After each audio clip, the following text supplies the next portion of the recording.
Bonsoir à tous.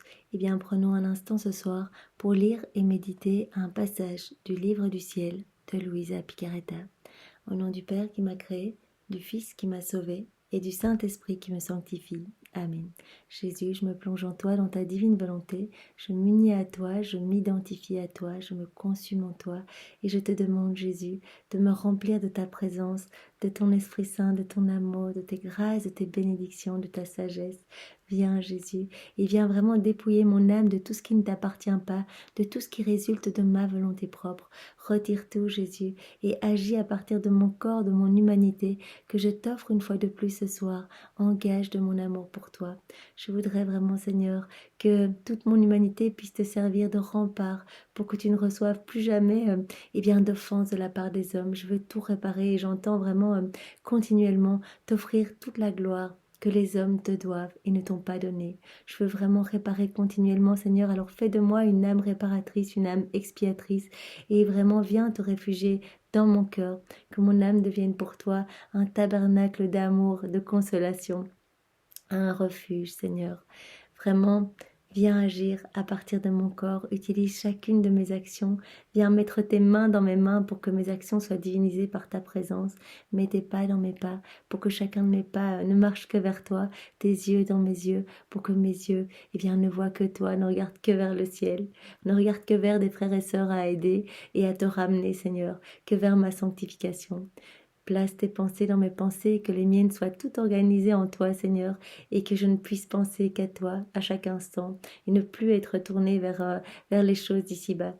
Viens faire battre ton cœur dans mon cœur, que mon cœur puisse t'aimer avec ton propre amour, Seigneur, que chaque battement de cœur puisse être des milliards d'actes d'amour, de consolation, de réparation au nom de tous. Viens dans chacun de mes mouvements conscients et inconscients. Je voudrais vraiment, Seigneur, que tout soit fait par toi, pour toi et en toi, et que tout te glorifie, que tout glorifie ton Père et le Saint-Esprit. Jésus, maintenant, je te demande la grâce de disposer tous nos cœurs, nos intelligences, pour que nous puissions recevoir ton enseignement ce soir. Cet enseignement qui va vraiment nous aider à nous rapprocher de toi. Tu nous donnes ces enseignements pour que nous ayons soif de cette vie dans la divine volonté, parce qu'on ne peut pas désirer ce qu'on ne connaît pas. Alors tu nous donnes à profusion, Seigneur, pour que vraiment, nous ayons ce désir de ne vivre vraiment qu'en union avec toi, dans cette union sanctifiante, Seigneur. Alors vraiment qu'aucun de ces mots se perde et que vraiment chacun de ces mots que tu as bénis, qu'ils puissent produire beaucoup de fruits pour ta gloire. Parle maintenant à travers ma bouche, médite en moi, Seigneur, et envoie-moi ton Esprit Saint, que je reste toujours dans ta vérité. Alors le passage que nous allons méditer ce soir est celui du 8 novembre 1921. C'est Louisa qui parle. J'étais dans mon état habituel, et mon toujours aimable Jésus me permit de voir qu'il prenait en moi une lumière et l'emportait. Donc Louisa voit déjà qu'elle a une lumière dans son cœur et que Jésus vient la prendre. Donc vraiment c'est déjà beau, parce que ça veut dire que il y a de la lumière qui émane de son âme. Ce sont tous les actes qu'elle fait dans la divine volonté. Et chaque acte produit vraiment une lumière magnifique que Jésus peut prendre pour amener au pied de la Trinité, pour vraiment se glorifier, glorifier son Père, le Saint-Esprit, et apporter un surcroît de gloire dans tout le ciel pour tous les saints. Donc le premier réflexe de Louisa, elle s'écrie « Jésus, que fais-tu? Veux-tu me laisser dans la noirceur ?» Toute douceur, il me dit « Ma fille, ne crains pas, j'emporte ta petite lumière et je te laisse la mienne. Cette lumière de toi n'est rien d'autre que ta volonté, qui s'étant mise en présence de ma volonté, en est devenue le reflet. » Donc c'est super beau. À chaque fois qu'on unit notre volonté à celle de Jésus, qu'on fait une action dans la divine volonté, Jésus, je mange dans ta divine volonté, je marche dans ta divine volonté, je parle dans ta divine volonté, on médite maintenant dans ta divine volonté, on lit ce passage en union avec toi. À chaque fois qu'on se met en union avec Jésus, cet acte d'union avec Jésus devient une lumière, devient vraiment une lumière, devient un reflet de la divine volonté du Seigneur. Donc vraiment, Jésus dit, ta volonté devient le reflet de ma volonté. Voilà pourquoi elle est devenue lumière. C'est parce que vraiment, c'est comme l'effet d'un miroir. Voilà, notre volonté va prendre l'éclat de la volonté de Dieu parce qu'on va s'unir à Dieu. Je l'emporte pour la montrer partout. Je vais la porter au ciel comme la plus rare et la plus belle des choses. Voilà ce qu'est la volonté humaine lorsqu'elle est devenue le reflet de la volonté du Créateur. Donc Jésus vraiment est heureux et veut vraiment montrer eh bien, notre volonté divinisée par sa présence. En fait, lorsque nous choisissons d'annihiler notre volonté, de l'immerger dans la volonté de Dieu, eh bien, notre volonté devient lumière, devient le reflet de celle de Jésus. Et donc, vraiment, il en est fier. Il vient prendre cette lumière pour la montrer partout dans le ciel et vraiment dire, regardez cette merveille, vraiment cette lumière qui est le reflet de notre propre lumière. Je la montrerai aux personnes divines. Donc, il va aller porter cette lumière au pied du trône de la divinité, afin qu'elles reçoivent les hommages et l'adoration de leur image, la seule qui soit digne d'elle. Donc vraiment, cet acte fait en union avec Jésus produit une lumière telle que Jésus va vraiment l'apporter au pied du trône et que cela va apporter aux trois personnes divines eh bien, autant d'amour, d'honneur, de bénédiction, d'action de gloire eh bien, au nom de tous les hommes de tous les temps. Donc vraiment, qu'on agit en union avec Jésus, qu'on fait les actes dans la divine volonté, on répare au nom de tous, automatiquement au nom de toutes les générations, de tous les temps, puisqu'il y a ce pouvoir créateur dans la divine volonté de multiplier à l'infini eh bien, tous nos actes, toutes nos prières, donc tout devient divin et éternel, et cela peut toucher toutes les générations de tous les temps, partout dans le ciel, sur la terre, donc tout le monde va vraiment ressentir cette lumière et ses effets bienfaisants. Ensuite, donc non seulement il va aller la porter au pied de la Trinité, ensuite je la montrerai à tous les saints, pour que eux aussi reçoivent la gloire de ce reflet de la divine volonté dans la volonté humaine. Donc vraiment le Seigneur dit, à chaque acte que vous faites en union avec moi, quand vous vous abandonnez dans mes bras, eh bien c'est magnifique. Votre acte, votre volonté devient le reflet de ma volonté à moi, donc porte tous ses attributs divins, sa lumière, ses rayons, sa chaleur. Et donc je viens vraiment eh bien, porter votre volonté teintée de ma divinité et je viens porter cela partout dans le ciel pour que tous les saints eh bien, reçoivent aussi une gloire nouvelle. Finalement, je lui ferai traverser toute la terre, afin que tous participent à un si grand bien. C'est pour cela que Jésus le dit dans de nombreux passages, à chaque fois que nous nous unissons à lui, eh bien, il y a des retombées partout, non seulement dans le ciel, comme nous l'avons vu, il va aussi aller au purgatoire, et donc toutes les âmes du purgatoire vont pouvoir recevoir la chaleur, vraiment la lumière même de Dieu, et donc vont pouvoir être purifiées plus rapidement et vraiment se rendre au banquet des noces. Pour beaucoup, elles vont être purifiées et quitter le lieu d'expiation. Et sur la terre, bien sûr, tous les hommes vont pouvoir recevoir des effets bénéfiques et beaucoup vont se sanctifier, d'autres vont se convertir, d'autres vont revenir bien, sur le chemin de Dieu. Ils vont commencer à avoir envie bien, de retourner à la messe, etc. D'autres vont s'ouvrir aux grâces, aux bénédictions. D'autres encore bien, vont être sauvés in extremis de la perdition. Donc vraiment, il y aura des retombées un peu sur beaucoup d'âmes, pourvu que ces âmes bien, soient ouvertes. Jésus le dit chaque fois, que vraiment tout le monde peut profiter des bienfaits, des actes faits dans la divine volonté, en union avec sa volonté. Mais il faut pour cela que les âmes soient ouvertes. Si les âmes sont fermées, malheureusement, elles ne reçoivent ni grâce, ni bénédiction, et elles continuent dans la noirceur. Mais le Seigneur va continuer vraiment par une énième douche de lumière à chaque fois, vraiment par ces lumières émises par toutes les fois où nous nous unissons à lui, tous nos corps qui s'offrent à lui pour qu'il puisse prolonger sa vie en nous. Et bien toutes ces lumières vont toucher ces pécheurs obstinés, ces âmes trop fermées, et il va finir par se passer ce qui doit se passer, des âmes vont s'ouvrir et revenir à Jésus. Donc vraiment, nous pouvons faire confiance qu'il y a des retombées magnifiques partout, à chaque union avec Jésus. J'ai immédiatement ajouté, « Mon amour, pardonne-moi, je pensais que tu voulais me laisser dans la noirceur. C'est pourquoi j'ai dit, que fais-tu? Mais lorsqu'il est question de ma volonté, alors par tous les moyens, emporte-la et fais-en ce que tu veux. » Donc Louisa, elle ne veut plus du tout de sa volonté, elle a bien compris, nous sommes au volume 13, vraiment le Seigneur lui a parlé depuis le volume 11 de la divine volonté, il a déjà épuré les 10 premiers volumes, vraiment en lui donnant toutes les vertus, tous les attributs divins, et donc elle a une conscience très aiguisée, et elle comprend vraiment que sa volonté propre ne l'amène que vers des choses noires, que vers de l'obscurité, elle remplit son âme de noirceur à chaque acte fait dans la volonté propre, vraiment quand on agit vraiment sans Jésus, et donc elle ne veut plus faire usage de sa volonté propre. Elle l'a donné à Jésus en donnant son fiat. Rappelons-nous qu'elle a vraiment donné son oui dans la divine volonté pour que vraiment elle ne puisse plus jamais revenir sur ce oui, puisqu'une fois qu'il est donné dans la divine volonté, il devient divin, éternel, et vraiment c'est impossible de bouger ce point de l'éternel. Et donc, elle ne veut plus faire usage de sa volonté propre. Elle l'a vraiment offerte à Dieu. Et donc, elle dit, oh pardon Seigneur, je n'avais pas compris que tu voulais aller eh bien, faire profiter le reflet de ta divine volonté, voilà, qui émane de ma volonté propre qui t'est offerte, qui est unie à ta divine volonté, que tu voulais aller en faire profiter tout le ciel et toute la terre. Donc, vas-y, s'il s'agit de ma volonté propre, eh bien, prends-la, fais-en ce que tu veux. Et surtout, vraiment, noie-la, immerge-la dans ta divine volonté pour que vraiment... eh bien ce soit ta lumière qui émane de mon corps, de mon humanité. Pendant que Jésus portait cette petite lumière de ma volonté dans ses mains, je ne sais comment expliquer ce qui est arrivé, parce que les mots me manquent. Je me souviens seulement qu'il mit la petite lumière devant lui et que j'ai reçu tous ses rayons, de telle façon que j'ai reproduit Jésus. Donc voilà ce qui se passe quand nous agissons dans la divine volonté, c'est Jésus qui agit en nous. Et donc c'est comme si, à chaque acte que l'on faisait en union avec Jésus, c'était un autre Jésus qui agissait. Vraiment comme Jésus l'a montré à Louisa, ces petites balles, ces petites hosties qui se créent à chaque acte fait en union avec lui. Il avait cassé une de ses petites balles et un autre Jésus en était sorti. Donc il a vraiment montré à Louisa que c'est lui qui agissait, que ce n'était pas une incarnation qui ne venait pas dans le cœur de Louisa de façon mystique, mais qu'il venait réellement et que c'était ses propres mains à lui qu'il venait placer dans les mains de Louisa, ses propres pieds dans les pieds de Louisa, ses propres regards, ses propres yeux dans les yeux de Louisa.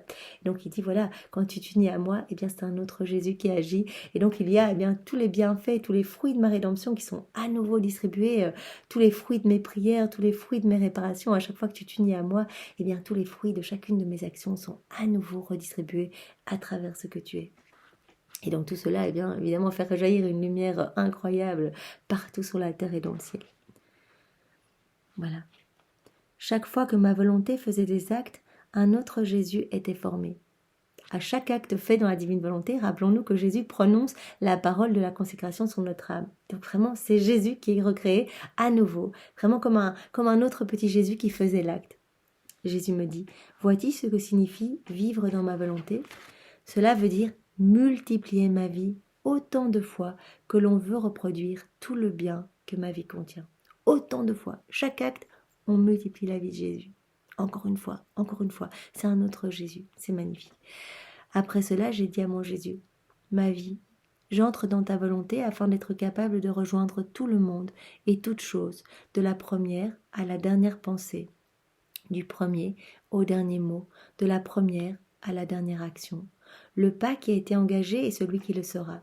Donc Louisa, elle s'immerge en Jésus. Elle sait que dans la divine volonté, eh bien, il y a toutes les créatures de toutes les générations, il y a toutes les pensées, tous les mots. Elle prend tout, elle rentre en Jésus et elle vient réparer au nom de tous. Elle va reprendre tous les pas, toutes les pensées, toutes les paroles, tous les regards, tout ce qui est déconnecté de la divine volonté, tous les battements de cœur qui ne battent pas pour la Trinité, voilà, toutes les respirations qui sont déconnectées de la divine volonté, et voilà, tous les hommes qui ne respirent que comme ça, que pour vivre, mais qui n'unissent pas les respirations à celles de Jésus, eh bien Louisa reprend tout. Et elle dit, je veux tout sceller avec ta volonté, afin que de tout, tu puisses recevoir la gloire de la sainteté, de ton amour, de ton pouvoir, et que tout ce qui est humain reste couvert, caché et estampillé par ta volonté, pour que rien d'humain qui ne te rend pas gloire ne subsiste. Donc elle reprend tout, elle immerge tout dans l'acte unique et éternel de Dieu, dans sa divine volonté, dans sa lumière, et elle dit comme ça, eh bien il n'y aura rien qui va t'offenser, tout va être vraiment refait dans ta divine volonté, tout va devenir lumière, acte d'adoration, acte de louange, acte de bénédiction, pour vraiment que tu reçoives cette gloire que les hommes ne t'ont pas donnée. Voilà, cette dette d'amour que les hommes, eh bien, n'ont pas payée. Donc vraiment, Louisa continue ce que Jésus a fait lors de son incarnation sur la terre. Rappelons-nous que Jésus est venu pour glorifier son Père et lui rendre toute la gloire que les hommes n'avaient pas donnée, pour payer vraiment cette dette d'amour, pour refaire toutes les vies de chacun des hommes, pour nous ouvrir les portes du paradis en expiant tous nos péchés au prix de beaucoup de souffrances dans son humanité et dans sa divinité, pendant 34 ans dans sa divinité. Donc Louisa continue, elle continue ce que fait Jésus, puisque Jésus nous a tous demandé de devenir des prolongations, des extensions de sa propre humanité. Eh bien faisons comme Louisa, plongeons-nous en Jésus et reprenons eh bien, tout ce qu'il y a de mauvais, tout ce qu'il y a de déconnecté de la divine volonté, et vraiment demandons à Jésus dans sa divine volonté que tout soit refait et que tout puisse lui être offert comme des milliards d'actes d'amour, de bénédiction, de louange et d'adoration, mais vraiment les actes les plus parfaits qui soient puisque faits par Jésus en nous. Pendant que je disais cela, mon doux Jésus vint. Il jubilait et était accompagné d'un grand nombre de saints. Il me dit « Oh, ma fille, toute la création me dit gloire, gloire !» Donc vraiment, quand nous faisons ce type de prière, de réparer au nom de tous et vraiment d'aller porter notre amour, nos louanges, nos adorations dans la divine volonté de Jésus, au nom de tous et au nom de toute la création, eh bien Jésus reçoit vraiment cela comme si toute la création venait se prosterner devant lui, comme si toutes les créatures venaient vraiment lui dire « Jésus, nous t'aimons, nous t'adorons, nous te louons, nous te bénissons ». Et tous les saints ont répondu « Vois Seigneur, comme nous te rendons gloire divine en toutes choses. » Donc même vraiment, eh bien, tous ces actes de réparation couvrent même les manquements de gloire que les saints eh bien, n'ont pas donnés lors de leur passage sur la terre. C'est ce que Louisa eh bien, faisait régulièrement. Elle offrait, eh bien, même au nom des âmes du purgatoire, toute cette gloire que ces âmes n'avaient pas donnée à la Trinité lors de l'exil sur la terre. Eh bien, elle offrait, elle réparait, elle refaisait. Et continuellement, eh bien, elle s'offrait entièrement à la Trinité pour compenser eh bien, tous les manquements d'amour. Il y eut un écho qui vint de toutes les directions, répétant en toutes choses, nous te rendons amour et gloire divine. Donc vraiment par la prière de Louisa, cette prière faite dans la divine volonté, eh bien unie aux prières même de Jésus, aux réparations de Jésus, eh bien tout cela vient se multiplier à l'infini dans le ciel, sur la terre. Et donc c'est comme s'il y avait des échos de partout qui disaient Jésus, nous te louons, nous te rendons amour et gloire divine. Donc il entend cela de partout et donc vraiment il jubile, il est vraiment super heureux, il reçoit réparation au nom de tous. Jésus ajouta, « Béni êtes-vous, toutes les générations vous diront bienheureux. Mon bras accomplira des œuvres puissantes en vous. » Il parle des âmes qui s'unissent à lui dans sa divine volonté. Toutes ces actions, ces prières que nous faisons en union avec Jésus, eh bien cela vraiment apporte tellement de joie dans le ciel et sur la terre que Jésus dit, « Eh bien, béni êtes-vous, vous les âmes, qui allez vous unir à moi. » Mon bras accomplira des œuvres puissantes en vous. Vous serez la réverbération divine. Nous allons devenir eh bien, des réverbérations de sa divinité, comme nous avions vu juste précédemment là, que vraiment le Seigneur vient refléter sa divine volonté dans notre petite volonté, dans notre petite action que nous lui offrons, à laquelle eh bien, nous nous unissons. Eh bien, le Seigneur vient vraiment marquer notre volonté profondément de sa divine volonté pour que notre volonté eh bien, devienne le reflet de sa divinité. Vous serez la réverbération divine, remplissant la terre entière, vous obtiendrez pour moi de toutes les générations la gloire qu'elles m'ont refusée. Je devins confuse et très inquiète d'entendre tout ça, et je ne voulais pas écrire à ce sujet. Me caressant, Jésus me dit « Non, non, tu le feras parce que je le veux. » Les choses que je t'ai dites feront l'honneur de ma volonté. Donc vraiment, c'est quelque chose qui rend gloire, qui vraiment, toutes les fois où on s'unit à Jésus, cela fait honneur à la volonté de Dieu, cela fait honneur à la Trinité. J'ai voulu moi-même rendre un juste hommage à ma volonté. En fait, je n'ai rien dit en comparaison de ce que j'aurais pu dire. Donc vraiment, le Seigneur dit, voilà, là, ce que je t'ai dit, c'est rien par rapport à ce qui se passe en vrai, à toute la joie qu'il y a dans le ciel, toutes les répercussions. Vous imaginez pas ce qui se passe au niveau spirituel, toutes les âmes qui sont sauvées, les saints qui jubilent dans une gloire nouvelle, etc. Donc c'est vraiment incroyable. Il nous appelle eh bien, à nous unir à lui, à nous offrir complètement entre ses mains pour qu'il puisse eh bien, nous travailler et nous redonner cette ressemblance que nous avons perdue, vraiment en nous remplissant de sa divinité, que nous puissions devenir eh bien, des prolongation de sa propre vie sur la terre, que nos corps puissent devenir eh bien, les humanités de Jésus.